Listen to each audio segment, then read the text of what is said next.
కెనడాలో ఒక పెద్ద change. Mark Carney is a new prime minister. అసలు ఈ మార్క్ కార్నీ ఎవరు? ఎందుకు లిబరల్ పార్టీ ఇతన్ని చూస్ చేసుకుంది? అమెరికా ట్రేడ్ వార్ని ఇతను ఎలా హ్యాండిల్ చేస్తాడు? ఈ వీడియోలో మనం డిస్కస్ చేద్దాం. జస్టిన్ ట్రూడో 9 ఇయర్స్గా కెనడా పీఎంగా చేసినాక జనవరిలో రిజైన్ చేశాడు. ఇప్పుడు మార్క్ కార్నీని లిబరల్ పార్టీ కొత్త పీఎంగా చూస్ చేసుకుంది. తనకి టోటల్గా 86% ఆఫ్ ద ఓట్స్ వచ్చినాయి బ్యాలెట్ పోల్స్ నుంచి. బట్ ఇక్కడ ఒక ట్విస్ట్ ఉంది. ఇతనికి ఇప్పుడు దాకా అసలు ఎలాంటి పొలిటికల్ బ్యాక్గ్రౌండ్ ఆర్ ఎక్స్పీరియన్స్ లేదు. ఇప్పటి వరకు ఒక్కసారి కూడా ఎలక్షన్స్లో కంటెస్ట్ కూడా చేయలేదు. అసలు ఈ మార్క్ కార్నీ ఎవరు? మార్క్ కార్నీ కెనడాలో ఫోర్ట్ స్మిత్ అనే ఒక చిన్న ఊర్లో పుట్టాడు. తన ఎడ్యుకేషన్ అంతా హార్వర్డ్ అండ్ ఆక్స్ఫర్డ్ లాంటి పెద్ద పెద్ద స్కూల్స్లో అయింది. అండ్ ఆ తర్వాత తన జాబ్ కూడా గోల్డ్మ్యాన్ సాక్స్ అనే ఒక పెద్ద ఇన్వెస్ట్మెంట్ బ్యాంకింగ్ కంపెనీలో ఇన్వెస్ట్మెంట్ బ్యాంకర్గానే చేశాడు. 2008 ఫైనాన్షియల్ క్రైసిస్ గురించి మనందరికీ తెలిసిందే. ఆ టైంలో తను బ్యాంక్ ఆఫ్ కెనడా గవర్నర్గా వర్క్ చేశాడు. అండ్ అప్పుడు ఆ క్రైసిస్ని చాలా బాగా హ్యాండిల్ చేశాడు. తన క్యాలిబర్ని చూసి UK government bank of England గవర్నర్గా అపాయింట్ చేశారు. 2019లో అయిన బ్రెగ్జిట్ టైంలో కూడా వాళ్ళ ఎకనామీ అండ్ ట్రేడ్ని చాలా బాగా హ్యాండిల్ చేశాడు. ఇప్పుడు మన క్వశ్చన్, ఎందుకు లిబరల్ పార్టీ ఇతన్ని చూస్ చేసుకుంది? ట్రూడో చేసిన వర్క్స్ వల్ల జనాల్లో పాపులారిటీ బాగా తగ్గిపోయింది.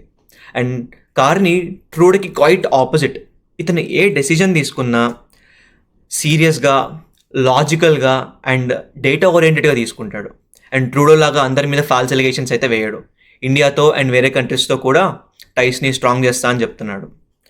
అమెరికా ట్రేడ్ వార్ని ఇతను ఎట్లా హ్యాండిల్ చేస్తాడు? ఇప్పుడు మన వరల్డ్ మొత్తం ఒకటే టాపిక్ మాట్లాడుతున్నారు. మన main issue Donald Trump.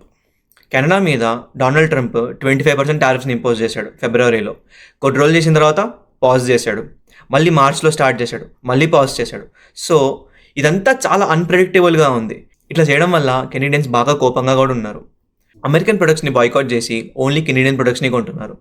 Americano అని ఉన్న కాఫీ నేమ్ని కూడా కెనడియానో అని చేంజ్ చేస్తున్నారు. సో కార్నీ ప్లాన్ ఏంటంటే యూఎస్ మీద డిపెండెంట్ అవ్వకుండా వేరే కంట్రీస్ లైక్ ఇండియా, యూరోప్ లాంటి ఆల్టర్నేట్ మార్కెట్స్ ఉంటాయి కదా, వాటిల్లో ఫోకస్ చేద్దామని చూస్తున్నారు. And main thing, elections in కెనడాలో ఎలక్షన్స్ యాక్చువల్లీ అక్టోబర్ 2025. సో కార్నీకి రియల్ ఛాలెంజ్ తన కాంపిటీటర్ అండ్ ఆపోజిషన్ పార్టీ అయిన conservative party leader Pierre Poilievre. Recent public polls చేసినప్పుడు పీపుల్ కార్నీని నమ్ముతూ 43% ఓట్ వేశారు. వేరాస్ పియర్ పాలివ్ని నమ్ముతూ 34% మాత్రమే ఓట్ చేశారు. సో ట్రస్ట్ ఫ్యాక్టర్ ఇక్కడ చాలా బాగుంది ఎకనామీ మీద, ట్రేడ్ మీద. బట్ మన మైండ్లో పెట్టుకోవాల్సింది ఏంటంటే బ్యాంకింగ్ అండ్ పాలిటిక్స్ సేమ్ కాదు.